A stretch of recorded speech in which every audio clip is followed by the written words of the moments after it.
கர்த்தருடைய வார்த்தைக்கு நேராக நாம் கடந்து போவோம். பாருங்க, அப்போஸ்தலர் நடவடிக்கை புஸ்தகம் 3ஆம் அதிகாரத்திலே கடைசி வசனம் 26ஆம் வசனம் இப்படி சொல்கிறது: அவர் உங்கள் எல்லோரையும் உங்கள் பொல்லாங்கிலிருந்து விலக்கி உங்களை ஆசீர்வதிக்கும்படி தேவன் தம்முடைய பிள்ளையாகி இயேசுவை எழுப்பி முதலாவது உங்களிடத்துக்கு அவரை அனுப்பினார்.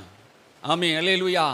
அப்போஸ்தலர் பேதுரு சொல்லுகிறார், இயேசுவை தேவன் ஏன் எழுப்பினார் என்று, எதற்காக எழுப்பினார் என்று, எதற்காக உங்களிடத்தில் அனுப்பப்பட்டார் என்று பெந்தகோஸ் நாளிலே அப்புறம் அவர் பரிசுத்த ஆவியிலே நிரப்பப்பட்ட ஒரு தேவ மனிதன் எழும்பி பிரசங்கிக்கிறார். நசரனாகிய இயேசு கிறிஸ்துவை தேவன் உங்களிடத்தில் எழும்ப பண்ணினதுக்கு எதற்காக எழும்ப பண்ணினா, உங்கள் பொல்லாங்கிலிருந்து உங்களை விலக்கி, பொல்லாங்கிலிருந்து விலக்கி தமது பரிசுத்த பிள்ளையாகிய இயேசுவை எழுப்பி உங்களிடத்தில் அனுப்பி உங்களை ஆசீர்வதிப்பதற்காகவே. அல்லேலூயா. தேவன் நம்மை எதற்காக அவரை எழுப்பினார்? பொல்லாங்கிலிருந்து நம்மை விலக்கி காப்பதற்காக அவரை எழுப்பியிருக்கிறார். நம்மை ஆசீர்வதிப்பதற்காகவே நம்மை எழுப்பியிருக்கிறார். அல்லேலூயா. நாம் ஆசீர்வாதமாக இந்த உலகத்திலே வாழ வேண்டும் என்பதுதான் தேவனுடைய பிரதான நோக்கம். ஏன் அவர் சாபமானார் அப்படின்னு கேள்வியை நம்ம கேட்டால், நம்மை ஆசீர்வதிப்பதற்காகவே அவர் சாபமானார். ஏன் அவர் தரித்திரமானார் என்றால், நம்ம தரித்திரத்தை போக்குவதற்காக அவர் தரித்திரமானார். ஏன் அவர் பாவமானார்? நம்மை பாவத்தை எல்லாம் போக்குவதற்காக அவர் பாவமானார். ஏன் அவர் சாபமானார்? நம்மை ஆசீர்வதிக்கப்படுவதற்காகவே அவர் சாபத்தை ஏற்றுக்கொண்டார் என்று வேதம் சொல்கிறது. புரிந்து கொள்ளுங்கள், தேவன் ஏன் அவரை எழுப்பினார்? நம்மை பொல்லாங்கிலிருந்து விலக்கி நம்மை ஆசீர்வதிப்பதற்காக. இந்த உலகத்தில் நிறைய பொல்லாங்கான காரியங்கள், பாவங்கள், அக்கிரமங்கள் நம்முடைய வாழ்க்கையிலே வந்து இருக்கலாம். இந்த இயேசுவை ஏற்றுக்கொண்ட வாழ்க்கையிலே ஒரு காலத்திலே பொல்லாங்காக இருந்தோம், அக்கிரமக்காரர்களாக இருந்தோம், பொய்காரர்களாக இருந்தோம், திருடர்களாக இருந்தோம், அநியாயக்காரர்களாக இருந்தோம். ஆண்டவர் அந்த அக்கிரம காரியத்திலிருந்து நம்மை விலக்கி இன்னைக்கு அந்த தீய வழியிலிருந்து நம்மை ரட்சித்து நம்மை காத்திருக்கிறாரே. எதற்காக இயேசுவை எழுப்ப பண்ணினா? இயேசுவை ஏன் தேவன் தம்முடைய குமாரனை எழுப்ப பண்ணினார் என்றால், நம்மை ஆசீர்வதிப்பதற்காகவே. முதலாவது நம்முடைய வாழ்க்கையில் இருக்கிற பொல்லாங்கு நம்ம விட்டு விலக வேண்டும். இரண்டாவது, தேவன் நம்மை ஆசீர்வதிக்க வேண்டும். அல்லேலூயா. பொல்லாங்கோடு நாம் வாழ்ந்து கொண்டு இருக்கிறோம். இந்த உலகத்திலே பொல்லாங்கின் பிள்ளைகளாக இருந்தோம், துன்மார்க்க வாழ்க்கை வாழ்ந்தோம், அக்கிரம செய்யக்காரர்களாக இருந்தோம், அக்கிரமத்திலே பாவத்திலே மரித்து இருந்தோம், தேவனுக்கு அற்றவளாக இருந்தோம், தேவன் அற்றவளாக இருந்தோம், புறஜாதி மக்களாக இருந்தோம், விக்கிர வழிபாடுகளில் இருந்தோம். இந்த வாழ்க்கையெல்லாம் நமக்கு பொல்லாத வாழ்க்கை. நம் வாயை திறந்தா பொய் சொல்லுகிறவளாக இருந்தோம். ஆண்டவர் இந்த பொல்லாங்கிலிருந்து நம்மை விலக்கி காக்கிற தேவன் நம்முடைய வாழ்க்கையை பரிசுத்தப்படுத்துகிறார். நம்முடைய வாழ்க்கையில் இருக்க பொல்லாங்க எல்லாம் நீக்குகிறார். நம்மை ஆசீர்வதிக்கும்படியாக தேவன் தெரிந்து கொண்டார். ஆமென், அல்லேலூயா. ஆண்டவரை நம்மை ஆசீர்வதிப்பது அவருக்கு பிரியமாக இருக்கிறது. ஆண்டவருடைய எண்ணம், நோக்கம் எல்லாமே நம்முடைய ஆசீர்வாதமாக இருக்க வேண்டும். அல்லேலூயா. இந்த உலகத்தின் மக்கள் விரும்புவது நான் ஆசீர்வாதமாக இருக்கணும். யார் நம்மை ஆசீர்வதிக்க முடியும்? உலகம் முழுவதும் பொல்லாங்கு கிடக்கிறது. பிசாசு நம்மை ஆசீர்வதிக்க முடியுமா? இல்லை, மனிதன் தான் நம்ம ஆசீர்வதிக்க முடியும். முழுக்க முழுக்க பாவத்தில் இருக்கிற மனிதன் ஒரு மனிதனை ஆசீர்வதிக்க முடியாது. யார் நம்மை ஆசீர்வதிக்க முடியும்? இந்த உலகத்தை உண்டாக்கினவர், நம்மை படைத்தவர் தான் நம்மை ஆசீர்வதிக்க முடியும். ஆண்டவர் ஆதாமை படைத்த போது அவனை ஆசீர்வதித்தார். ஆதாமை ஏவாளையும் ஆண்டவர் ஆசீர்வதித்தார். நீங்கள் பலுகி பெருகி பூமியை நிரப்பி சமுத்திரத்தை கீழ்ப்படுத்தி ஆகாயத்து பறவைகளெல்லாம் ஆண்டு கொள்ளுங்கள் என்று சொல்லி அவர்களை ஆசீர்வதித்தார். அல்லேலூயா. தேவன் நம்மை ஆசீர்வதிக்கிற தேவனா இருக்கிறார். ஆதி முதல் கொண்டு கடைசி நம்மை ஆசீர்வதிக்கிற தேவனா இருக்கிறார். அவர் பரலோகம் எடுத்துக்கொள்வது போதும் அவர் நம்மை ஆசீர்வதிக்கிற தேவனா இருந்தார். பிள்ளைகளை ஆசீர்வதித்தார், திருமணங்களை ஆசீர்வதித்தார். அல்லேலூயா. எல்லா சந்ததிகளையும் கர்த்தர் ஆசீர்வதித்தார். யூதா குடும்பத்தை ஆசீர்வதி, இஸ்ரவேல் குடும்பத்தாரை ஆசீர்வதித்தார். அவரை தேடுகிறவர்களை ஆசீர்வதித்தார். எல்லா ஜனங்களையும் ஆசீர்வதிக்கிற தேவன். நம்முடைய தேவனுக்கு ஒரு மிகப்பெரிய சிறந்த குணம் என்ன? ஆசீர்வதிக்கிற தேவனா இருக்கிறார். வேதாகம் முழுவதும் நீங்கள் வாசித்து பாருங்கள். ஆண்டவர் நம்மை ஆசீர்வதிக்கிறார். இயேசுவை ஏன் எழுப்பினார் என்று வேதம் சொல்லுகிறது. பேதுரு சொல்லுகிறார் என்றால், ஆவி நிறைவினார் சொல்றார். நம்மை ஆசீர்வதிப்பதற்காகவே தேவன் அவரை எழுப்பினார். முதலாவது அவர் உங்களிடத்தில் அனுப்பப்பட்டார் என்று இஸ்ரவேல் குடும்பத்தார் யாவரும் தெரிய கடவது என்று சொல்லுகிறார். அல்லேலூயா. தேவன் நம்மை ஆசீர்வதிக்கிறவராக இருக்கிறார். ஆபிரகாமின் தேவன் நம்மையும் ஆசீர்வதிக்கிறார். ஆபிரகாமே சகல காரியங்களையும் ஆசீர்வதித்தார். அவன் வெள்ளியும் பொன்னுமுடைய சீமானாய் இருந்தார் என்று வேதம் சொல்கிறது. ஆண்டவன் ஆசீர்வதிக்கிறார். ஒரு மனிதனை அவன் ஒரு விக்கிரக ஆராதனை குடும்பத்திலிருந்து அவனை தெரிந்து கொண்டு அவனை அழைத்து, நான் உன் தேவன் என்பதை அவருக்கு நிரூபித்து, நீ என் வார்த்தைக்கு கீழ்ப்படி, நான் உனக்கு எல்லா காரியத்திலும் உன்னை ஆசீர்வாதத்தை நன்மையை நான் கட்டளையிடுவேன் என்று சொல்லி ஆபிரகாமை ஆண்டவர் ஆசீர்வதித்தார். அல்லேலூயா. ஒரு மனிதனை தெரிந்து கொண்டார். அந்த மனிதன் பாவம் செய்து அக்கிரமம் செய்து எல்லா அநியாயத்தையும் அவன் சிலுவையை அவன் ஏற்றுக்கொண்டதினாலே அவன் தோட்டத்தை விட்டு துரத்தப்பட்டான். அதுக்கப்புறம் பின்னாக ஆபிரகாம் ஆண்டவர் தெரிந்து கொண்டு ஆண்டவர் ஆபிரகாம் மூலமாக இந்த உலகத்தை ஒரு பெரிய ஆசீர்வாதத்துக்குள்ளே நடத்தினார். அல்லேலூயா, அல்லேலூயா. அந்த ஆபிரகாமினுடைய சந்ததிகள் தான் நாம் விசுவாச சந்ததிகள். அல்லேலூயா. உபாகம் புஸ்தகத்தை நீங்கள் எடுத்துக்கொள்ளுங்க. உபாகம் புஸ்தகத்தை, உபாகமம் 1ஆம் அதிகாரத்தை நீங்கள் எடுத்துக்கொள்ளுங்க. 1ஆவது அதிகாரம் 10வது வசனம். உங்கள் தேவனாகிய கர்த்தர் உங்களை பெருக பண்ணினார். இதோ இந்நாளில் நீங்கள் வானத்து நட்சத்திரங்களைப் போல திரளாய் இருக்கிறீர்கள். இப்போது இருக்கிறதை பார்க்கிலும் 1000 மடங்கு அதிகமாகும்படி உங்கள் பிதாக்களின் தேவனாகிய கர்த்தர் உங்களுக்கு சொல்லியபடியே உங்களை ஆசீர்வதிப்பாராக. இங்கே இஸ்ரவேல் மக்கள் அடிமைத்தனத்திலிருந்து வந்தபோது மோசே அவர்களுக்கு சொல்லுகிற வார்த்தை என்னதென்றால், ஆபிரகாமுக்கு சொன்ன வாக்குத்தத்தங்களை இங்கே மோசே தம்முடைய ஜனங்கள் அடிமைத்தனத்திலிருந்து வந்த ஜனங்களுக்கு அந்த வாக்குத்தத்தத்தை நிறைவேற்றும்படியாக நம்முடைய தேவன் எப்படியாப்பட்ட தேவன், நம்முடைய ஆபிரகாமுக்கு ஆண்டவர் வாக்கு பண்ணி இருக்கிறார். அதை குறித்து சொல்கிறார், உங்கள் தேவனாய் கர்த்தர் உங்களை பெருக பண்ணினார். ஆண்டவர் சொன்னார், ஆபிரகாமே ஆபிரகாமே உன்னை நான் பெருக பண்ணுவேன் என்று சொன்னார். அல்லேலூயா. ஆண்டவர் எகிப்துக்கு போகும்போது அவங்க 66 பேர் புறப்பட்டு வந்தார்கள். எகிப்தில் 4 பேர் இருந்தாங்க. யோசேப்பு அவன் மனைவியை 2 பிள்ளைங்க, கிட்டத்தட்ட 70 பேர் அந்த சந்ததிகள் எகிப்து தேசத்தில் இருந்தாங்க. அந்த வார்த்தையை சொல்கிறார் பாருங்க, உங்கள் தேவனாய் கர்த்தர் உங்களை பெருக பண்ணினார். அவன் பிள்ளை இல்லாது இருந்தபோது ஆண்டவர் ஒன்று சொன்னார், நான் உனக்கு ஒரு பிள்ளையை தருவேன் என்று சொன்னாரே. சொன்னபோது என்ன சொன்னார், வானத்து நட்சத்திரங்களைப் போல கடற்கரை மணலத்தினை போல உன் சந்ததியை நான் பெருக பண்ணுவேன் என்று ஆபிரகாமுக்கு வாக்குத்தத்தமாக கொடுத்து அந்த ஆசீர்வாதமான வார்த்தையை கொடுத்தார். அப்போ கொடுக்கும்போது என்ன நடந்தது, அந்த வார்த்தை நிறைவேறினது பாருங்க. அவங்க எகிப்திலிருந்து புறப்பட்டு வரும்போது எப்படி வந்தாங்களாம், திரளான ஜனங்கள், 6 லட்சம் புருஷர்கள், கிட்டத்தட்ட 30 லட்சம் ஜனங்கள் அவர்களை கர்த்தர் பெருக பண்ணினார். அல்லேலூயா. அதுதான் சொல்றாரு, உங்கள் தேவனாய் கர்த்தர் உங்களை பெருக பண்ணினார். இதோ இந்த நாளிலே நீங்கள் வானத்து நட்சத்திரங்கள் போல திரளாயிருக்கிறீர்கள். வானத்து நட்சத்திரங்களை போல திரளாயிருக்கிறீர்கள். அந்த ஆசீர்வாதம் ஆபிரகாமுக்கு சொன்ன ஆசீர்வாதம் அந்த நாளில் அது நிறைவேறது பாருங்க. எவ்வளோ திரளான ஜனங்கள் ஆண்டவருடைய சந்ததியிலே பிறந்தார்கள். ஆபிரகாமுடைய சந்ததியிலே அந்த ஜனங்களை பெருக பண்ணிடுற அந்த வார்த்தையை சொல்லிட்டு, நீங்கள் இப்போது இருக்கிறது பார்க்கிறோம் 1000 மடங்கு. ஆமே. இப்போ ஆண்டவர் உங்களுக்கு சொல்லுகிறார்னா, இப்போ இருக்கிறத பார்க்கிறோம் 1000 மடங்கு உங்கள் பிதாக்களின் தேவன் உங்களை பெருக செய்ய வல்லவராக இருக்கிறார். அல்லேலூயா. நீங்கள் இப்போது இருக்கிறத பார்க்கிறோம் 1000 மடங்கு. இப்போ எவ்வளோ பேர் இருக்கிறோம் சபையில்? 50 பேர். 50 பேரில் இப்போ என்ன பண்ண போகிறோம், இப்போ அதிகமாக பெருக போகிறோம். 50 அப்படின்ட்டு 1000 போட்டு பாருங்க. ஆமாம், அவ்வளோவா நம்ம என்ன பண்ண போகிறோம், பெருக போகிறோம். அல்லேலூயா. விசுவாசித்த ஒரு பாக்கியவான் ஆமேன்னு சொல்லுவோம். அல்லேலூயா. ஆமே. 1000 மடங்கு நம்ம கர்த்தர் நம்ம பெருக பண்ணுவா. நம்முடைய ஊழியம் 1000 மடங்கு பெருகும். நம்முடைய விசுவாச பிள்ளைகள் குடும்பங்கள் 1000 மடங்கு பெருகும். உங்கள் வருமானங்கள் 1000 மடங்கு பெருகும். அல்லேலூயா, அல்லேலூயா சொல்லுங்க. ஆமீன். அல்லேலூயா. உங்கள் சுகம் 1000 மடங்கு பெருகும். ஆமை. உங்கள் தேவைகள் எல்லாம் 1000 மடங்கு என்ன பண்ணாது, பெருகாது. 1000 மடங்கு ஆசீர்வதிக்கப்படும். அல்லேலூயா. அதை மட்டும் மாற்றி சொல்லணும். எல்லாத்தையும் என்ன பண்ணக்கூடாது, ஒரே மாதிரியே பேசிடக்கூடாது. அல்லேலூயா. இன்னும் தேவை இருக்குது, தேவை இல்லை, இன்னும் வருஷம் ஆக ஆக இன்னும் தேவையில்லை. பூரணமாய் களஞ்சியங்கள் பூரணமாய் நிரம்பி வழியும். உன் மாவு பேசுகிற தொட்டி ஆசீர்வதிக்கப்பட்டிருக்கோம். ஆமே. எல்லாம் பூரணமான ஆசீர்வாதத்தை கர்த்தர் நமக்கு தருகிற தேவனாக இருக்கிறார். இப்போது இருக்கிறதை பார்க்கலாம் 1000 மடங்கு அதிகமாகும்படி உங்கள் பிதாக்களின் தேவனாய் கர்த்தர் உங்களுக்கு சொல்லியபடியே உங்களை ஆசீர்வதிப்பார். என்ன சொன்னாரோ அதன்படி என்ன பண்ணுவார், உங்களை ஆசீர்வதிப்பார். இயேசுவை எழுப்பி எதுக்காக ஆண்டவரை எழுப்பி அவங்கள யூதருக்கு மத்தியில் அனுப்பினார், புறஜாதிக்கு மத்தியில் அனுப்பினார், ஆசீர்வதிக்க. எங்கேயும் பாருங்கள், பழைய ஏற்பாட்டிலையும் ஆசீர்வாதம், புதிய ஏற்பாட்டிலையும் ஆசீர்வாதம். சில பேர் இந்த ஆசீர்வாதத்தை பற்றி என்ன ஆசீர்வாதம் நம்ம எல்லாமே பேசுவோம். ஆமீன். அல்லேலூயா. எல்லாமே நம்ம என்ன பண்ணுறோம், பேசுகிறோம். ஆசீர்வாதம் யாருக்குன்னா வேணான்னு சொல்லுவாங்களா? இன்றைக்கி ஏன் ஜனங்க சபைக்கு வராங்க? ஆசீர்வாதம் இல்லை, சாபமாக இருக்கு வராங்க. ஆசீர்வாதமாக இருக்குது தானே வராங்க.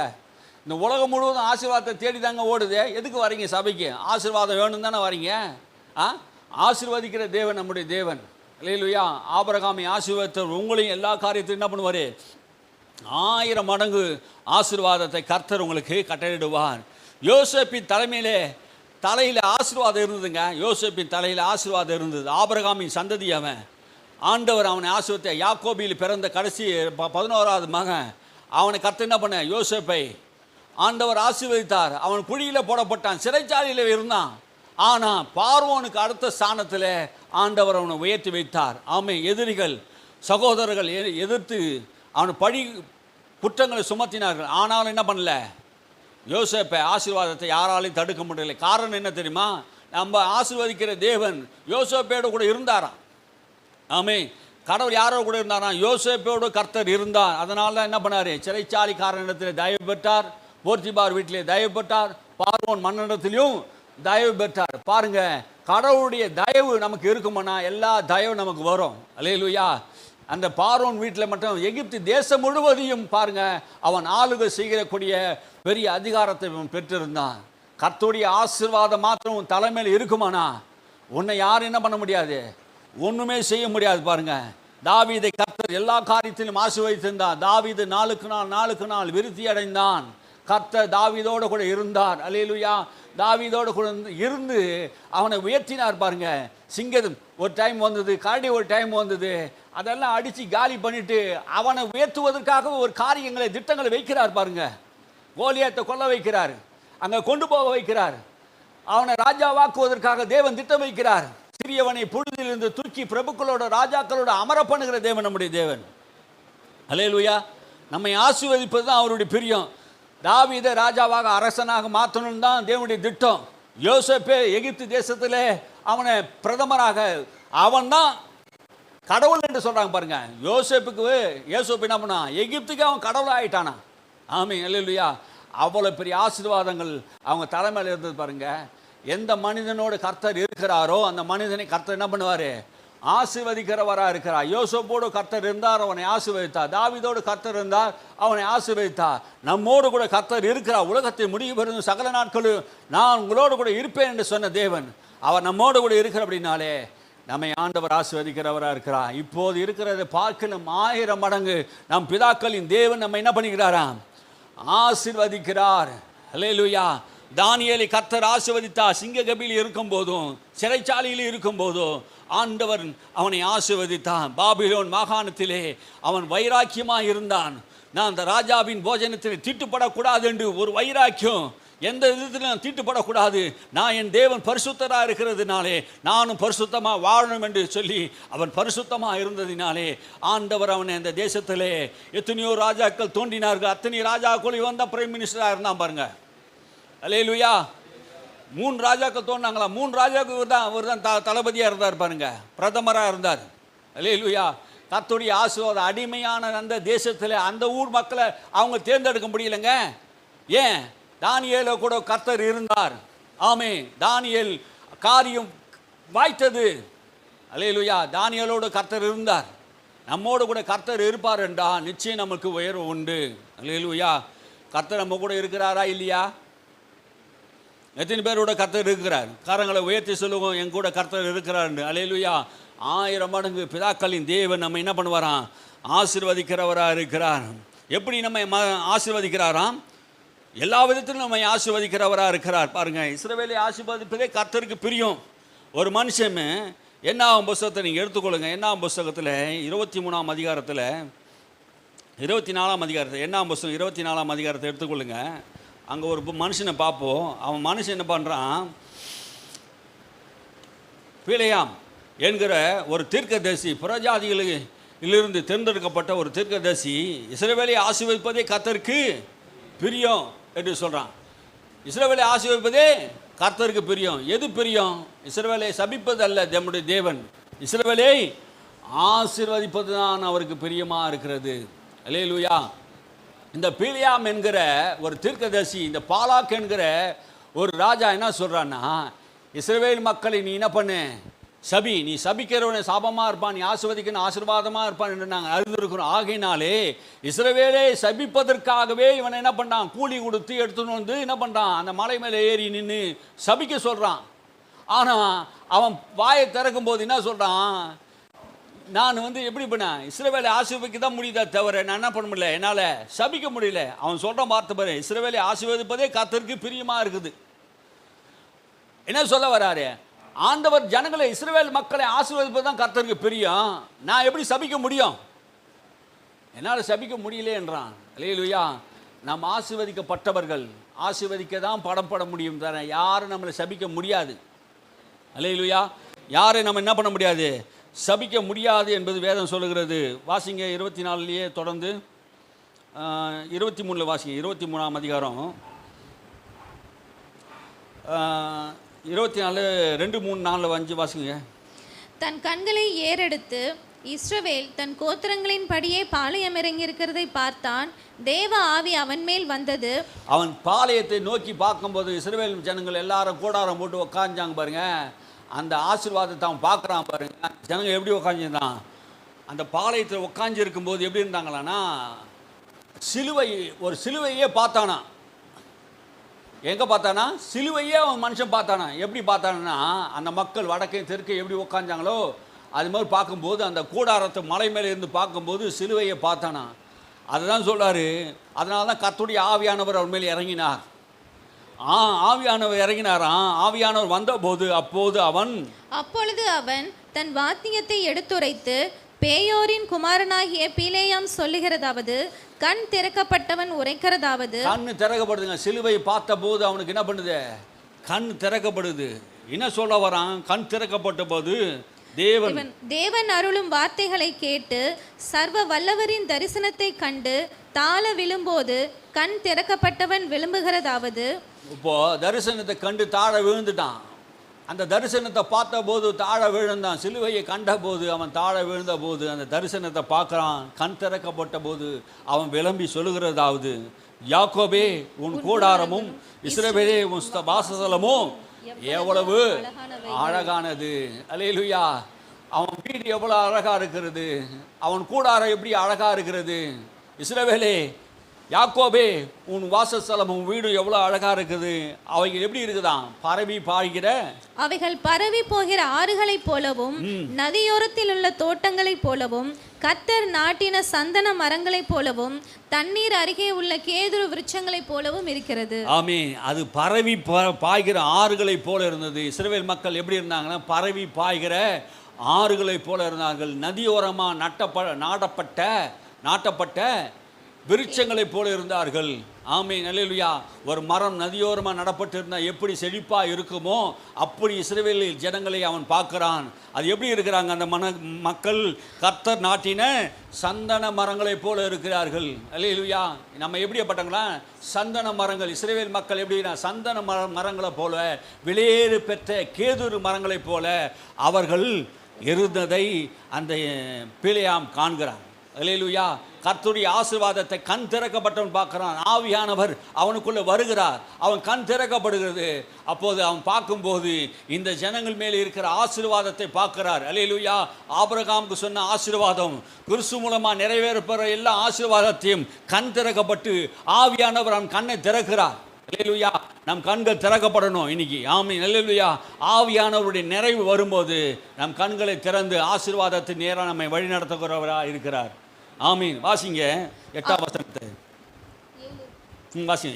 7 வாசிங்க. அவர்களுடைய நீர்சால்களில் இருந்து தண்ணீர் பாயும், அவர்கள் வித்து திரளான தண்ணீர்களில் பரவும், அவர்களுடைய ராஜா ஆகாகை பார்க்கிலும் உயருவான், அவர்கள் ராஜ்யம் மேன்மை அடையும். அவருடைய ராஜ்யங்கள் மேன்மை அடையும். அவர்கள் இனி நாட்களில் எப்படி இருப்பாங்களா, மேன்மை அடையக்கூடிய ஜனங்களாக இருப்பார்கள். தேவன் அவர்களை எகிப்திலிருந்து புறப்பட பண்ணினார். காண்டா மிருகத்துக்கு ஒத்த பலனை அவர்களுக்கு உண்டு. அவர்கள் தங்கள் சத்துருக்களாகிய ஜாதிகளை பட்சித்து அவர்கள் எலும்புகளை நொறுக்கி அவர்களை தங்கள் அம்புகளாலே எய்வார்கள். அவங்க என்ன நடக்கிறது பாருங்க. எகிப்திலிருந்து அவங்க கொண்டு வரும்போது எப்படி இருந்தாங்க, காண்டா மிருகத்துக்கு போல ஒரு ஒத்த பலனை கர்த்தர் கொடுக்கிறார். அல்லேலூயா. அவங்க நோஞ்சானுங்கள் இல்லை, அந்த சந்ததி எப்படி இருக்காங்க, பலத்த சந்ததிகளாக, பலன் உள்ள சந்ததிகளாக, நோஞ்சானுங்களாக இருக்க மாட்டாங்க. கடவுளுடைய பிள்ளைகள் எப்படி இருப்பாங்க, பலசாலிகளாக இருக்கிற, பராக்கிரமசாலிகளாக இருப்பாங்க. இவர் சொல்றாரு பாருங்க, காலேபு சொல்றாரு, சொல்றாரு பாரு, 45 வயசுல இருந்தது 85 வயசு, 40 வயசுல இருந்த பலன் 80 வயசுலையும் எனக்கு இருக்கிறது என்று மலை நாட்டை எனக்கு தாங்கண்டே. அப்போ நம்முடைய பலன் குறைவதில்லை. கர்த்தர் தமது ஜனங்களுக்கு பலன் கொடுக்கிறார். என்னை பலப்படுத்துகிற கிறிஸ்துவினால எல்லாவற்றையும் செய்ய எனக்கு பலன் உண்டு. பலப்படுத்துகிற கிறிஸ்து, அல்லேலூயா. ஆண்டவர் நம்மை பலன் தருகிறார். சரீரத்திலும் ஆவியிலும் ஆத்மாவிலும் நமக்கு பலன் தந்து நம்மை ஆசீர்வதிக்கிறார். இப்போது இருக்கிறத பார்க்கலாம் 1000 மடங்கு ஆசீர்வாதம் வேணும்னா இதை விசுவாசிக்கணும். காண்டாமிருகத்துக்கு ஒத்த பலனை ஆண்டவர் கொடுக்கிறார். இஸ்ரவேல் மக்களுக்கு அதை தராரு. அந்த ஆசீர்வாதத்தை தான் பிலேயாம் காண்கிறான். ஆவியானவருடைய கண்கள், அந்த கண் திறக்கப்படும் போது அது சொல்றாரு பாருங்க, அவங்க எப்படி இருந்தாங்கன்னா பால சிங்கங்களை போல துஷ்ட சிங்கம் போலவும் துஷ்ட சிங்கம் போலவும் மடங்கி படுத்து கொண்டு இருக்கிறார்கள். அந்த ஜனங்கள் எப்படி இருக்குதுன்னா பால சிங்கங்களை போல என்ன பண்ணுது, மடங்கி படுத்து கொண்டு இருக்கிறது. அந்த சிங்கத்தை போய் யார் எழுப்ப முடியும்? வாசிங்க அதை. அவர்களை எழுப்புகிறவன் யார்? உங்களை ஆசீர்வதிக்கிறவன் ஆசீர்வதிக்கப்பட்டவன், உங்களை சபிக்கிறவன் சபிக்கப்பட்டவன் என்றார். அல்லேலூயா. இந்த ஆசீர்வாதத்தை அவன் பார்க்குறா பாரு. இஸ்ரவேல் மக்கள் எப்படி இருக்கிறாங்களா? ஒரு சிங்கம் போல அவர் படுத்து வளைஞ்சி இருக்கிறாங்க. அந்த சிங்கத்தை யாராவது எழுப்ப முடியுமா? பார்க்கும்போது பயம் வரும்ல, சிங்கத்தை பார்த்தாலே பயம் வரும்ல.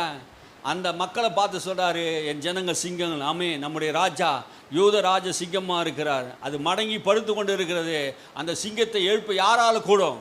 யாராலையும் முடியாதுங்க சிங்கத்தை போய் எழுப்புறதுக்கு. ஆமீன், அல்லேலூயா. யாருமே செய்ய முடியாது. அப்போ சொல்றாரு பாருங்க, அவர்களை ஆசீர்வதிக்கிறவர்கள் ஆசீர்வதிக்கப்படுவார்கள். இஸ்ரவேலை ஆசீர்வதித்தா நீ ஆசீர்வாதமாக இருப்ப, இஸ்ரவேலை சபிச்சா நீ சாபமாயிடுவ. அந்த ஜனங்களை நீ ஒன்றுமே பண்ண முடியாது. இந்த பாலாக்கு சொல்கிறான், இந்த ஜனங்களை நான் சபிக்க கூட்டு வந்து காசு கொடுக்க கொண்டு வந்தான். இந்த பீலியாம் சொல்கிறான், அந்த ஜனங்களை என்னால் சபிக்கவே முடியல. கர்த்தர் அவர் மேலே ஆசீர்வாதத்தை வச்சுட்டாரு. ஆபிரகாமின் ஆசீர்வாதம் அவங்க தலைமையில் இருக்குது. அந்த வார்த்தை அவங்களுக்கு நிறைவேறுது. இந்த ஜனங்கள் பொல்லாத ஜனங்களாக இருந்தாலும் ஆபிரகாமுக்கு சொன்ன வார்த்தையை தேவன் நிறைவேற்றுகிறார். அப்போ தான் மோசே சொல்கிறாரு, உங்களை திரளாய் பெருக பண்ணுவார் என்று. அந்த வார்த்தை இவருக்கு நிறைவேறுது பாருங்க. ஆபிரகாம் தம் வார்த்தையில் அவர் உண்மை உள்ளவராக இருந்ததினால்தான் இந்த ஜனங்கள் எப்படி இருந்தாலும் பரவாயில்ல, ஆனால் ஆபிரகாமுக்கு நான் இட்ட கட்டளையை நான் நிறைவேற்றுவேன்னு சொல்லி என்ன பண்ணாரு, ஆபிரகாமின் தேவன் அவரை ஆசீர்வதிக்கிறவராக இருக்கிறார். அல்லேலூயா. 23ஆம் அதிகாரம் 8ஆம் வசனத்தை நீங்கள் வாசிச்சு பாருங்க. அவன் பீலேயாம் சொல்றத பாருங்க. தேவன் சபிக்காதவனை நான் சபிப்பது எப்படி? கர்த்தர் வெறுக்காதவனை நான் வெறுப்பது எப்படி? தேவன் சபிக்காத ஜனங்களை நான் எப்படி சபிக்க முடியும்? கர்த்தர் அந்த ஜனங்களை சபிக்கவே மாட்டாரு. அந்த ஜனங்களை நான் என்ன போய் சபிக்க சொல்றேன், நான் எப்படி சபிக்க முடியும்? அந்த ஜனங்கள் ஆசீர்வதிக்கப்பட்ட ஜனங்க. இஸ்ரவேல் மக்கள் எப்படிப்பட்ட ஜனங்க? ஆசீர்வதிக்கப்பட்ட ஜனங்களாக இருக்கிறாங்க. தேவன் சபிக்காத மனுஷன் நான் என்னால் சபிக்க முடியாது. இஸ்ரவேலை ஆசீர்வதிப்பதே அவருக்கு பிரியமாக இருக்குது. அவர் ஆசீர்வதிக்கிற தேவன், அதனால அவர் சபிக்க மாட்டார். அதனால என் வாயில் என்ன பண்ணாது, சாபமான ஒரு வார்த்தையும் வராது. அவர் எப்படி இருக்கிறாங்கன்னா கண்மலை உச்சியிலிருந்து நான் அவனை கண்டு குன்றுகளிலிருந்து அவனை பார்க்கிறேன். அந்த ஜனங்கள் ஜாதிகளோடே கலவாமல் தனியே வாசமாய் இருப்பார்கள். எந்த ஜாதியோடும் கலவாத பரிசுத்த ஜாதியா இருக்கிற ஜனங்கள். ஆமே, இந்த ஜனங்களை நான் எனக்காக ஏற்படுத்தி இவர்களின் துதியை சொல்லி வருவார்கள் என்று சொல்லி இந்த ஜனங்கள் மேல் கர்த்தருடைய வாக்குத்தத்தமும் ஆசீர்வாதமும் நன்மைகளும் ஆண்டவர் வைத்திருந்தார். ஆமே, அல்லேலூயா. இந்த ஜனத்தின் மேல் தேவ நன்மை இருந்தது பாருங்க. இந்த ஜனத்தை கர்த்தர் ஆசீர்வதித்தபடினால இவங்களை ஒண்ணுமே பண்ண முடியல.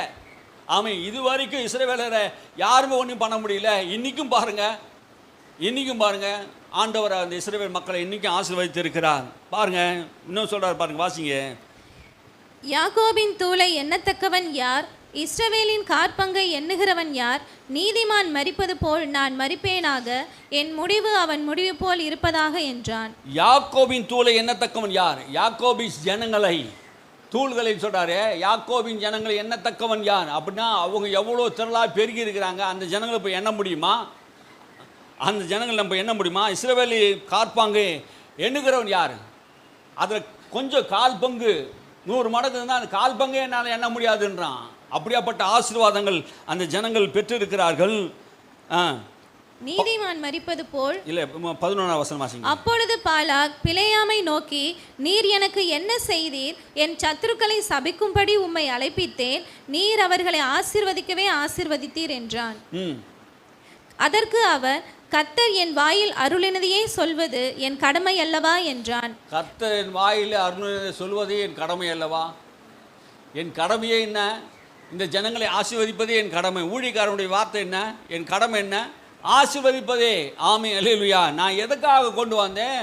இந்த ஜனங்களை சபிக்க கொண்டு வந்தா, நீ என்ன பண்ற? இந்த ஜனங்களை ஆசீர்வதிக்கிறீன்னு சொல்லி அவன் மேலே கோபமாக ஆகிறான். அப்போ சொல்கிறான், கர்த்தர் சபிக்காத ஜனங்களை நான் எப்படி சபிக்க முடியும்? கர்த்தர் ஆசீர்வதித்த ஜனங்களை நான் எப்படி சாபமாக்க முடியும்? ஒன்றுமே பண்ண முடியாது. அதனால் என்ன சொல்ல வரேன்னா, உங்களை யாராலையுமே சபிக்க முடியாது. உங்கள் ஆசீர்வாதத்தை யாராலுமே தடுக்க முடியாது. ஆமே, என்னுடைய தலையெழுத்து அப்படின்னு சொன்னால் உங்கள் தலையெழுத்து ஆசீர்வாதமாக இருப்பது தான். அல்லேலூயா. என் தலையெழுத்து ஆசீர்வாதமாக இருப்பது தான். ஒன்றும் குறைபடாது. என் தலையெழுத்து ஒன்றும் குறைபடாது. ஒரு நன்மை எனக்கு குறைபடாது. என் களஞ்சியங்கள் பூர்த்தியாக இருக்கும். நான் நீடித்த நாட்களாக வாழ்ந்திருப்பேன், சுகித்திருப்பேன். ஒரு நன்மையும் குறைபடாது. ஆமே, இப்படியே நம்ம என்ன பண்ணணும்? சொல்லி நம்ம வாழணும். அல்லேலூயா. கர்த்தருடைய வார்த்தை அப்படி சொல்லுது பாருங்க. நம்ம ஆண்டவர் ஆசீர்வதித்து இருக்கிறார். பாருங்க, என்னாகும் புஸ்தகத்தில் நீங்கள் மறுபடியும் வாசிங்க. 9ஆம் வசனம் வாசிங்களே, 8ஆம் வசனம் தொடர்ந்து பாருங்க. என்னாகும் புஸ்தகம் 6ஆம் அதிகாரத்தில், என்னாகும் புஸ்தகம் 6ஆம் அதிகாரத்தில் மோசே கிட்ட ஆண்டவர் சொல்கிறாரு. என்ன சொல்கிறாரு? வாசிங்க. என்னாகும் புஸ்தகம் 6ஆம் அதிகாரத்தில் இஸ்ரவேல் மக்களை எப்படி ஆசீர்வதிக்க வேண்டும் என்பதை சொல்லி அவர் சொல்கிறார் பாருங்க. 3 விஷயத்தை அங்கே சொல்கிறாரு. என்னாகும் புஸ்தகம் 6ஆம் அதிகாரம் 22ஆம் வசனத்திலிருந்து நம்ம வாசிக்க தெரியும் பாருங்க. பின்பு கர்த்தர் மோசேயை நோக்கி, நீ ஆரோனோடும் அவன் குமாரரோடும் சொல்ல வேண்டியது என்னவென்றால், நீங்கள் இஸ்ரவேல் புத்தரை ஆசீர்வதிக்கும் போது அவர்களை பார்த்து சொல்ல வேண்டியதாவது, அவர்களை பார்த்து என்ன சொல்லணும் என்பது ஆரோனுக்கும் மோசே கட்டளையிடுகிறது. என்ன சொல்றாரு? கர்த்தர் உங்களை ஆசீர்வதித்து காக்க கடவார். கர்த்தர் தம்முடைய முகத்தை உங்கள் மேல் பிரகாசம் பண்ணி உங்கள் மேல் கிருபையா இருக்க கடவா. கர்த்தர் தம்முடைய முகத்தை உங்கள் மேல் பிரசன்னமாக்கி உங்களுக்கு சமாதானமும் கட்டளையிடுவா கடவார் என்பதே. ஆமே, ஒன்னா சொல்றாரு. 3 விஷயத்தை இங்கே சொல்றாரு. இஸ்ரவேல் மக்களை நீ எப்படி ஆசீர்வதிக்கணும்? ஆமே, ஒரு ஊழியக்காரன் ஒரு மக்களை எப்படி ஆசீர்வதிக்கணும் என்பதை கடவுளே கற்றுக் கொடுக்கிறார். எப்படி ஆசீர்வாதத்தை கூறணும்? முதலாவது சொல்றாரு, உன்னை ஆசீர்வதித்து காக்க கடவர். உன்னை ஆசீர்வதிக்கிறது மாத்திரமல்ல, காக்கிறார். ஆசீர்வாதத்தை கொடுக்கிறார், ஆசீர்வாதத்தை காக்கிறார். ஆமே, யோபுடைய ஆசீர்வாதத்தை காத்தாரு. கொஞ்சம் எடுத்த உடனே பிசாசு வந்து உள்ளே பூந்துட்டான் பாருங்க. கொஞ்சம் பிசாசு உள்ளே பூந்தான். அப்போ ஆசீர்வாதம் நமக்கு வேணும். ஆமே, ஆசீர்வாதம் பாதுகாப்பாக இருக்கணும். ஆமே, கடவுள் கொடுத்தாருன்னா அந்த ஆசீர்வாதம் நிரந்தரமாக நமக்கு இருக்கணும். அல்லேலூயா. அது ஆசீர்வாதத்தை கட்டளையிடுகிறார், ஆசீர்வாதத்தை காக்கிறார். தம்முடைய முகத்தை உங்கள் மேல் பிரகாசம் பண்ணி கிருபையாக உங்கள் மேல் இருக்க கடவார். கிருபை. 2வது என்ன சொல்கிறாரு? ஆசீர்வாதத்தை கொடுக்குறார், அதை காக்கவும் செய்கிறார். 2வது என்ன தர்றாரு? கிருபையை தருகிறார் என்று சொல்கிறார். 3வது என்ன சொல்கிறாரு? சமாதானத்தை கட்டளையிடுகிறார். நமக்கு ஆண்டவர் ஆசீர்வாதத்தை கொடுத்து ஆசீர்வாதத்தை காக்கிறார். 2வது கிருபையை கொடுக்கிறார். 3வது என்ன பண்ணுறாரு? சமாதானத்தை தருகிறார். இப்படி ஜனங்களை நீ என்ன பண்ண? மோசே, நீ இப்படி இஸ்ரவேல் மக்களை ஆசீர்வதி. இல்லையா? இஸ்ரவேலை ஆசீர்வாதம் கர்த்தருக்கு பிரியுங்க. அதனால் என்ன பண்ணுறாரு? இவர் ஆசீர்வாதத்தை கட்டளையிடுகிறார். இல்லையா? அங்கே பாருங்க, புதிய ஏற்பாட்டில் கூட அப்போஸ்தலன் பவுல் என்ன சொல்கிறாரு? 3 விஷயத்தை சொல்கிறார் பாருங்க. புதிய ஏற்பாட்டிலையும் கூடங்க நம்முடைய ஆசீர்வாதத்தை கூறும்போது, முடிக்கும் போது, எல்லாம் நிருபங்களை முடிக்கும் போது, நம்முடைய கர்த்தராகிய இயேசு கிறிஸ்துவுடைய கிருபையும் பிதாவாகிய தேவனுடைய அன்பும் பரிசுத்த ஆவியானுடைய ஐக்கியமும் சமாதானமும் உங்களை காக்க கடவுது என்று சொல்கிறார் பாருங்க. அப்போ கர்த்தராகிய இயேசு கிறிஸ்துவுடைய கிருபை. அப்போ கிருபை என்ன பண்ணுது? இயேசு இந்த உலகத்துக்கு வந்தபோது கிருபையும் சத்தியத்தை கொண்டு வந்தார். கிருபை நமக்கு உண்டாக இருக்கணும். அல்லேலூயா. அதனால் தான் கிருபை உண்டாகட்டும்னு சொல்கிறாங்க. கிருபை இல்லாமல் வாழ முடியாது. ஆமே, எல்லாரும் இந்த கிருபை பெறணும் பாருங்க. இயேசு கிறிஸ்து நாமத்தினாலே நாம் கிருபை பெறுகிறோம். பிதாவாகிய தேவனுடைய அன்பை நாம் இதன் மூலமாக பெறுகிறோம். சமாதானத்தை நாம் பெறுகிறோம். ஐக்கியத்தை நாம் பெறுகிறோம். ஆவியானவரோடு கூட நல்ல ஐக்கியம், நல்ல உறவு. அல்லேலூயா.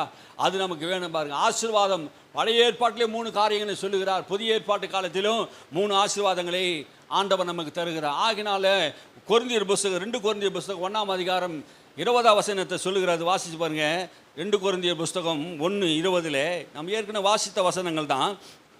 மறுபடியும் நாம் வாசிப்போம். வாக்கு தத்தங்கள் எல்லாம் வாசிங்க. 2 கொரிந்தியர் 1:20. எங்களால் தேவனுக்கு மகிமை உண்டாகும்படி தேவனுடைய வாக்குத்தத்தங்கள் எல்லாம் இயேசு கிறிஸ்துவுக்குள் ஆம் என்றும் அவருக்குள் ஆமேன் என்றும் இருக்கிறதே. அல்லேலூயா. தேவனுடைய வாக்குத்தத்தம் தேவனுக்கு மகிமை உண்டாவதாக. எங்களால் தேவனுக்கு என்ன பண்ணணுமா? மகிமை உண்டாவது. தேவனுடைய வாக்குத்தத்தங்கள் எல்லாம், எல்லா வாக்குத்தத்தங்களும் கிறிஸ்து மூலமாக தேவன் என்ன பண்ணியிருக்கிறாரு? நிறைவேற்றி விட்டார். கிறிஸ்து மூலமாக நிறைவேற்ற கல்வாரி சிலுவையிலே இயேசு சாபமாகி பாவமாகி அந்த பலி செலுத்தினாலே எல்லாம் ஆசீர்வாதத்துக்கு நம்ம தேவன் என்ன பண்ணியிருக்கிறார்? பாத்திரவான்களாக மாற்றி இருக்கிறார். எல்லா ஆசீர்வாதத்துக்கு என்ன பண்ணியிருக்காரு? பாத்திரவானாக மாற்றி இருக்கிறார். கவனிக்கிறீங்களா? கிறிஸ்து என்ன பண்ணியிருக்கிறாரு? சிலுவையில் எல்லா ஆசீர்வாதத்தை நம்ம வாக்கு தத்தங்கள் எல்லாம் பாத்திரவானாக மாற்றிக்கிறார். அதனால் வாக்கு தத்தம் எல்லாம் ஆமென்றும் ஆமென் என்று இருக்கிறதுன்னு சொல்லுகிறார். அப்படின்னா இந்த ஆசீர்வாதம் புறஜாதிகளுக்கு உண்டாகும்படியாக எழுதப்பட்டிருக்கிறது. அப்போ இது ஆசீர்வாதங்கள் எல்லாம் யாருக்கு நினச்சாங்க? ஆபிரகாமின் சந்ததிக்கு, இஸ்ரவேல் மக்களுக்கு நினச்சிட்டாங்க எல்லாருமே. இது ஆபிரகாமுடைய சந்ததிக்கு உண்டாகிறது. எப்படின்னா புறஜாதிகளுக்கு ஆசீர்வாதமாக உண்டாகும்படி என்ன பண்ணுறாரு? ஆண்டவர் ஆபிரகாமை தெரிந்து கொண்டார் விருத்து சேதனத்தின் மூலமாகவே. மறுபடியும் வாசிங்க அந்த வாக்குத்தத்தத்தை. எங்களால் தேவனுக்கு மகிமை உண்டாகும்படி தேவனுடைய வாக்குத்தத்தங்கள் எல்லாம் இயேசு கிறிஸ்துவுக்குள் ஆம் என்றும் அவருக்குள் ஆமேன் என்றும் இருக்கிறது. வாக்குத்தத்தங்கள் எல்லாம் கிறிஸ்துக்குள் ஆம் என்றும் ஆமேன் என்று இருக்கிறது. எப்படி ஆம் என்றும் ஆமேன் என்று இருக்கிறதுனா, இந்த வாக்குத்தத்தங்கள் எல்லாம் நீ பிதாவிடத்திலே கொண்டு போகும்போது இயேசு என்ன பண்ணுறாங்க? ஆமாம், இது ஆபிரகாமுக்கு கொடுக்கப்பட்ட ஆசீர்வாதம் கிறிஸ்து மூலமாக புறஜாதிகளுக்கு என் மூலமாக உண்டாயிருக்கிற விசுவாச மார்க்கத்தார் அத்தனை பேர்களும் ஆபிரகாமினுடைய சந்ததிகள், பிள்ளைகள். ஆமே, எல்லாருக்கும் இந்த ஆசீர்வாதம் கிறிஸ்து மூலமாகவே. எல்லா ஆசீர்வாதம் புறஜாதிகளுக்கெல்லாம் தேவன் என்ன பண்றாரு? ஆசீர்வாதத்தை தேவன் கட்டளையிடுகிறவராக இருக்கிறார். அல்லேலூயா. ஆபிரகாமை கர்த்தர் ஆசீர்வதித்தது போல நம்மையும் கர்த்தர் எல்லா காரியத்தினையும் ஆசீர்வதிக்க, இம்மைக்காக மாத்திரம் நாம் கிறிஸ்து மேல நம்பிக்கை வைக்காமல், ஆமே, இம்மைக்காக மாத்திரம் கிறிஸ்து மேல நம்ம நம்பிக்கை வைக்கல, இந்த பூமியுடைய ஆசீர்வாதத்தை மாத்திரம் நம்ம நம்பி வாழல. நமக்கு உன்னதத்தில் ஒரு ஆசீர்வாதம் இருக்கிறது. என்றென்றைக்கு நம்ம அவரோடு கூட இருக்க போகிறோம். அல்லேலூயா. அழிவில்லாத கிரீடம், ஜீவ விருட்சம், அவரோட முகமுகமாக தரிசிக்கிற பாக்கியம், பரலோகத்திலே நித்திய காலமாக சதா காலமாக அவரோடு கூட இருக்கிற பாக்கியங்கள் எம்மைக்காக மாத்திரமா. இந்த பூமியில் வாழ்கிற 70-80 வருஷங்களுக்காக, 100 வருஷங்களுக்காக தேவன் மேலே நாம் நம்பிக்கை வைக்கல, மேலானவைகளை நாடிக்கொண்டு இருக்கிறோம். அல்லேலூயா. எதை நாம் நாடிக்கொண்டு இருக்கிறோம்? தேவனையே நாடிக்கொண்டு இருக்கிறோம். அவருடைய ஜீவனை நாம் நாடிக்கொண்டு இருக்கிறோம். அது மாத்திரமல்ல, பாருங்க, எபேசியர் சொல்கிறது, ஆவிக்குரிய சகல விதமான ஆசீர்வாதத்தினாலும் நம்ம என்ன பண்ணியிருக்கிறாரா? ஆசீர்வாதத்தினாலும், ஆவிக்குரிய சகல ஆசீர்வாதத்தினாலும், சகல ஆசீர்வாதத்தினாலும் ஆசீர்வதித்திருக்கிறார். ஆபிரகாமே சகல ஆசீர்வாதத்தினாலும் அவனை ஆசீர்வதித்தது போல நம்மையும் கூட என்ன பண்ணாரு? கிறிஸ்துக்குள்ளே சகல விதமான ஆசீர்வாதம், பரலோகத்திலும் ஆசீர்வாதம், பூமியிலும் ஆசீர்வாதம். இயேசுவை நம்புகிறவர்களுக்கு இந்த பூமியிலும் ஆசீர்வாதம், பரலோகத்திலும் ஆசீர்வாதம். இயேசு சொன்னார், என் நிமித்தம், என் சுவிசேஷத்து நிமித்தம் இந்த பூமியிலே தாயாவது, தகப்பனையாவது, வீட்டையாவது, பிள்ளைகளையாவது எதையெல்லாம் இழந்தால் இம்மையிலே அவைகள் திரும்ப 100 பெறுவீர்கள், மறுமையிலும் நித்திய ஜீவனை உங்களுக்கு வாக்களிப்பேன். அல்லேலூயா. ஆசீர்வாதத்தை ஆண்டவர் இம்மையிலும் கர்த்தர் தருகிறார். அதனால தான் ஆண்டவர் சொன்னார், வானத்து நட்சத்திரங்களையும் காட்டினார், பரலோகத்தில் இருக்கிற ஆசீர்வாதத்தையும் காட்டினார், பூமியை மண்ணை காட்டி என்ன பண்ணார்? திரளான மக்களையும் காட்டி என்ன பண்ணார்? 2 விதமான ஆசீர்வாதத்தை கர்த்தர் கட்டளையிட்டு இருக்கிறார். அல்லேலூயா. வானத்தின் ஆசீர்வாதம் நமக்கு உண்டு, பூமிக்குரிய ஆசீர்வாதமும் உண்டு. பூமியில் நான் தரித்திரமாக வாழ்வது தேவனுக்கு விருப்பம் இல்லை. ஆமே, அதனால தான் அவர் தரித்திரர் ஆனார். அல்லேலூயா. இதுதான் பாருங்க, கர்த்தர் எல்லாவற்றிலும் நம்மை ஆசீர்வதித்து இருக்கிறார். இம்மைக்கு மாத்திரம் நம் கர்த்தர் மேல் நம்பிக்கை வைக்காமல், அவர் மேலே அதுக்காக நம்பிக்கை வைக்கல. அப்படி நம்பிக்கை வச்சா பரிதாப நிலை தான் காணப்படும். நாம் மறுமையிலும் நித்திய ஜீவனை பெறுவோம் என்கிற ஒரு நம்பிக்கை நமக்கு இருக்குது. அல்லேலூயா. 2 விதமான ஆசீர்வாதம். இக்காலத்தின் பாடுகள் இனி வரப்போற மகிமைக்கு ஒப்பிடத்தக்கதல்ல.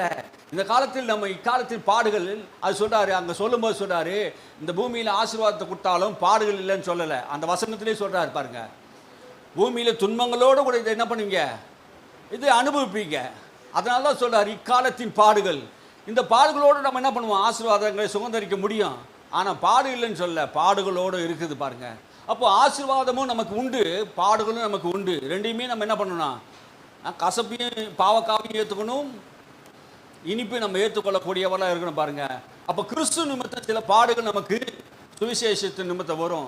வறுமை, தரித்திரை, ஏழ்மை அதெல்லாம் நான் பாடு சொல்லலை. சுவிசேஷத்தின் நிமித்தம் சில பாடுகள் நமக்கு வரும். ஆமே, அந்த பாடுகளை நாம் ஏற்றுக்கொண்டா, அவரோடு கூட பாடுபட்டால் அவரோடு கூட என்ன பண்ண முடியும்? ஆளுகை செய்ய முடியும். இந்த பூமியில் நம்ம என்ன பண்ணுறோம்? அவரோடு கூட பாடுபடுறோம். பாடுபட்டாலும் அவரோடு கூட ஆயிரம் வருஷால நம்ம என்ன பண்ணுகிறோம்? அரசால போகிறோம். அல்லேலூயா. மார்க் எழுதின சுவிசேஷத்தை நம்ம வாசிச்சிட்டோம். ரோமர் 8:18 வாசித்தோம். பாருங்க, யாத்திராகம புஸ்தகம் 26:26 ஆண்டவர் சொல்றாரு, 1000 தலைமுறை மட்டும் என் கற்பனைகளை கை கொள்ளுகிறவர்களுக்கு 1000 தலைமுறை மட்டும் இரக்கம் செய்வேன். வாசிங்க. என்னிடத்தில் அன்பு கூர்ந்து என் கற்பனைகளை கை கொள்ளுகிறவர்களுக்கோ 1000 தலைமுறை மட்டும் இரக்கம் செய்கிறவராய் இருக்கிறேன். என்னிடத்தில் அன்பு கூர்ந்து என் கற்பனைகளை கை கொள்ளுகிறவனுக்கு 1000 தலைமுறை மட்டும். ஆமே. என் வசனத்தை கை கொண்டா, என் வேத பிரமாணத்தை சத்தியத்தை ஏற்றுக்கொண்டா என்ன பண்ணுவாராம்? 1000 தலைமுறை. அல்லேலூயா. இதுக்கு முன்னாடி உள்ள மேல் உள்ள வசனத்தை நீ வாசித்து பார்த்தீங்கன்னா, தகப்பனார் செய்த தப்புகளுக்கு 3 தலைமுறை வரையும் விசாரிப்பாராம். ஆனால் கர்த்தருடைய கற்பனையை கட்டளைகள்லாம் ஏற்றுக்கொண்டு நீ நடந்தினா 1000 தலைமுறை என்ன பண்ணுவாரா? உன்னை ஆசீர்வதிக்கிறவராக இருக்கிறார். அல்லேலூயா. நம் சந்ததிகள்லாம் நீதிமான்களாக மாற்றி ஆண்டவர் என்ன பண்ணார்? ஆசீர்வதிக்கிறார். ஆபிரகாம் சந்ததி எப்படி ஆசீர்வதித்தாரோ அதே போல நாம் கிறிஸ்துவோடு கூட நம்மை ஆசீர்வதிக்கிறார். சங்கீதம் 112 சொல்றது, ஆபிரகாமின் சந்ததி எப்படி இருப்பாங்களாம்? 112ஆம் வசனத்தை 112ஆம் அதிகாரத்தை 2ஆம் வசனத்திலிருந்து, அவன் சந்ததி பூமியில் பலத்திருக்கும், ஆஸ்தியும் ஐஸ்வர்யம் அவன் வீட்டில் இருக்கும். 2ஆம் வசனம், ஆஸ்தியும் ஐஸ்வர்யமும் அவன் வீட்டில் இருக்கும். யார் வீட்டில்? ஆசீர்வதிக்கப்பட்டவன் வீட்டில் ஆஸ்தியும் ஐஸ்வர்யமும் அவன் வீட்டில் இருக்கும். அவனுடைய நீதி என்றென்றைக்கும் நிற்கும். அவனுடைய நீதி, கிறிஸ்துவின் நீதி என்றென்றைக்கும் நிலைத்திருக்கும். செம்மையானவர்களுக்கு இருளிலே வெளிச்சம் உதிக்கும். செம்மையானவருக்கு, நீதிமான்களுக்கு இருளிலே, அவனுக்கு இருளே இருக்காது. எந்த இடத்துலையும் அவனுக்கு இருள் இருக்காது. கர்த்தர் அவனுக்கு வெளிச்சமாக இருப்பார். அல்லேலூயா. கர்த்தரே அவனுக்கு வெளிச்சமாக இருப்பார். எங்கேயுமே அவனுக்கு இருள் இருக்காது. பாருங்க, இருள் இருந்தால் தான் பாதை தெரியாதுங்க. ஆனால் கடவுள் நமக்கு பாதையை உண்டாக்குகிறார். வாசிங்க. அவன் இரக்கமும் மன உருக்கமும் நீதியும் உள்ளவன், இறங்கி கடன் கொடுத்து தன் காரியங்களை நியாயமானபடி நடப்பிக்கிற மனுஷன் பாக்கியவான். ஆமீன். அல்லேலூயா. நியாயமானபடி விசாரிக்கிறவன் அவன் பாக்கியவான். அல்லேலூயா. அப்படியாப்பட்ட ஆசீர்வாதத்தை ஆண்டவர் நமக்கு வைத்து இருக்கிறார். என்னாகும் புஸ்தகம் 23 நீங்கள் வாசிச்சு பாருங்க. என்னாகும் 23 நம்ம அதை விட்டுட்டோம், படிப்போம். என்னாகும் 23. யாக்கோபுக்கு விரோதமான மந்திரவாதம் இல்லை, இஸ்ரவேலுக்கு விரோதமான குறி சொல்லுதலும் இல்லை. தேவன் என்னென்ன செய்தார் என்று கொஞ்சம் காலத்திலே யாக்கோபையும் இஸ்ரவேலையும் குறித்து சொல்லப்படும். யாக்கோபுக்கு விரோதமாக மந்திரம் இல்லை அப்படின்னா என்ன அர்த்தம்? யாக்கோபுக்கு விரோதமாக மந்திரம் இல்லை, இஸ்ரவேலுக்கு விரோதமாக குறி சொல்லுகிறதும் இல்லை. யாரும் என்ன பண்ண முடியாதான்? யாக்கோபுக்கு விரோதமாக ஜெயிக்கவே முடியாது. யாக்கோபின் சந்ததிகளே, ஆபிரகாமின் சந்ததியாக யாக்கோபின் சந்ததி என்ன பண்ண முடியாது? யாரும் ஜெயிக்க முடியாது. இஸ்ரவேலுக்கு விரோதமாக எந்த தடையும் போட முடியாதான். எந்த தடையும் அந்த சந்ததிக்கு என்ன பண்ண முடியாது? போட முடியாது. உன்னுடைய ஆசீர்வாதத்துக்கு விரோதமாக யார் எழும்ப முடியாது, யாரும் உன்னை தடை செய்ய முடியாது. தேவன் என்ன செய்தார்? வாசிங்க. தேவன் என்னென்ன செய்தார் என்று கொஞ்ச காலத்திலே யாக்கோபையும் இஸ்ரவேலையும் குறித்து சொல்லப்படும். கொஞ்ச காலத்திலே எல்லா ஜனங்களும் என்ன பண்ணுவாங்க? யாக்கோபுக்கு என்னென்ன செய்தா, இஸ்ரவேல் ஜனங்களுக்கு என்னென்ன செய்தா ஜனங்களே சொல்லும் அப்படின்னு சொல்றாரு. 21ஆம் வசனத்தை வாசிங்க. அவர் யாக்கோபிலே அக்கிரமத்தை காண்கிறதும் இல்லை, இஸ்ரவேலிலே குற்றம் பார்க்கிறதும் இல்லை. அவர்களுடைய தேவனாகிய கர்த்தர் அவர்களோடே இருக்கிறார். ராஜாவின் ஜெய கம்பீரம் அவர்களுக்குள்ளே இருக்கிறது. யாக்கோபில் அக்கிரமத்தை காண்பதில்லை அப்படின்னா என்ன அர்த்தம்? கர்த்தர் ஆசீர்வதிக்கப்பட்ட ஜனங்களை பார்த்து சொல்றாரு, யாக்கோபிலே அக்கிரமத்தை காண்பதில்லை அப்படின்னா எந்த தவறையும் அவர் பார்க்கறது இல்லை. எந்த தவறையும் பார்க்குறது? ஆபிரகாமின் சந்ததிக்குள்ளே இருக்கிற ஜனங்களுக்கே எந்த தவறையும் பார்க்க மாட்டாருன்னா, எந்த குற்றத்தையும் பார்க்க மாட்டாருன்னா, கிறிஸ்துக்குள்ள இருக்கிற நம்ம எந்த குற்றத்தையும் அவர் பார்க்க மாட்டார். அல்லேலூயா. புரியுதா நான் சொல்றது? யாக்கோபுக்கு உள்ள தவறுகளே தேவன் பார்க்கறது இல்லை, இஸ்ரவேலின் குற்றங்களையும் பார்க்கறது இல்லை. அவருடைய தேவனாய் கர்த்தர் அவளோடு கூட இருக்கிறார். அல்லேலூயா. அந்த மக்களுக்கு சொல்றாரு பாருங்க, இஸ்ரவேல் மக்கள் சாதாரண மக்கள் இல்லை, ஆசீர்வதிக்கப்பட்ட மக்கள். தேவன் அவள் குற்றங்களை பார்க்கறது இல்லை. அதே போல் தான் கிறிஸ்துக்குள்ளே இருக்கிற நம்மையும் கூட தேவன் என்ன பண்ணுறாரு? குற்றங்களை பார்க்கறது இல்லை. நம்முடைய பாவங்கள் அக்கிரமங்கள் எல்லாம் அவர் மன்னித்து இருக்கிற அப்படின்னாலே, அது கடலின் ஆழத்தில் போட்டப்பட்டதுனாலே அது நமக்கு என்னப்படுகிறது இல்லை. கிழக்குக்கு மேற்கும் எவ்வளோ தூரமோ அவ்வளோ தூரம் நம்முடைய பாவங்களை என்ன பண்ணியிருக்கிறாரு? நம்ம விட்டு அகற்றி இருக்கிறார். ஆகினாலே நம்மிடத்தில் தேவன் குற்றம் பார்க்கறது இல்லை. அவரே நம்மை நீதியாக்கி இருக்கிறார், அவரே நம்ம நீதிமான ஆக்கி இருக்கிறார், அவரே நமக்காக மரித்து இருக்கிறார், அவரே நம்ம பரிசுத்தமான மாற்றி இருக்கிறார், அவருடைய ரத்தம் நம்ம நீதிமான ஆக்கி இருக்கிறது. ஆகினாலே நம்மிடத்திலே ஒரு குற்றத்தையும் காண்பதில்லை. அதனால தான் சொல்றாரு, அக்கிரமங்களை நம்ம விட்டு அகற்றி, பொல்லாத வழிகளை விட்டு நம்ம விட்டு அகற்றி நம்மை ஆசீர்வதிக்க அவரை நமக்காக எழும்ப பண்ணி இருக்கிறார். அல்லேலூயா. தேவன் எதற்காக எழும்ப பண்ணினாரா? நம்மை ஆசீர்வதிப்பதற்காகவே தேவன் அவரை எழும்ப பண்ணி இருக்கிறார் என்று வேதம் சொல்லுகிறது. பாருங்க, கீழே உள்ள வசனம் இந்த வாசிங்க அப்படியே. தேவன் அவர்களை எகிப்திலிருந்து புறப்பட பண்ணினார், காண்டாமிருகத்திற்கொத்த பலன் அவர்களுக்கு உண்டு. மறுபடியும் சொல்றாரு பாருங்க, ராஜாவின் ஜெயகம்பரும் அவருக்குள் இருக்கிறது. அப்படின்னா என்ன அர்த்தம்? மாபெரும் அரசர் அவளோடு கூட இருக்கிறாராம். அல்லேலூயா. ராஜாவின் ஜெயகம்பீரம், இஸ்ரவேலே ஆண்டவர் ஆசீர்வதித்து அவளோடு கூட இருக்கிறார். ராஜா, மகா பெரிய ராஜா, தேவாதி தேவ, வானத்தை பூமியை படைத்த தேவன் இஸ்ரவேலரோடு கூட இருக்கிறார். ஆகினால் ராஜாவின் ஜெயகம்பீரம் அவளோடு கூட இருக்கிறது. தேவன் அவர்களை எகிப்திலிருந்து புறப்பட பண்ணினா காண்டாமிருகத்துக்கு ஒத்த பலனை அவர்களுக்கு உண்டு. அல்லேலூயா. அதை தான் சொல்றாரு. சொல்லிட்டு அதுக்கப்புறம் சொல்றாரு 24 வசனம் சொல்றாரு, வாசிங்க 24. அந்த ஜனம் துஷ்ட சிங்கம் போல் எழும்பும், பால சிங்கம் போல் நிமிர்ந்து நிற்கும். அது தான் பிழைத்த இரையை பட்சித்து வெட்டுண்டவர்களின் இரத்தத்தை குடிக்கும் மட்டும் படுத்துக் கொள்வதில்லை என்றான். அந்த ஜனம் எப்படியாப்பட்ட ஜனமா? சிங்கத்தை போல பலன் உள்ள ஜனம், சிங்கத்தை போல சண்டை போடுகிற ஜனம். அதை சொல்லிட்டு அவர் சொல்றாரு, பால சிங்கம் போல நிமிர்ந்து நிற்கும். அது அதை தன் பிடியை பிடித்த இரையை பட்சித்து, அது பிடித்த இரையை என்ன பண்ணுமா? பட்சிக்குமா. சிங்கம் ஒரு பிடிச்சதுன்னா அது யாராலும் என்ன பண்ண முடியாதான், அது கையிலிருந்து தப்பிக்க முடியாது. அது போல தான் இஸ்ரவேல் மக்களை ஒரு சிங்கத்தை போல என்ன பண்ணார்? ஆசீர்வதித்து இருக்கிறார்.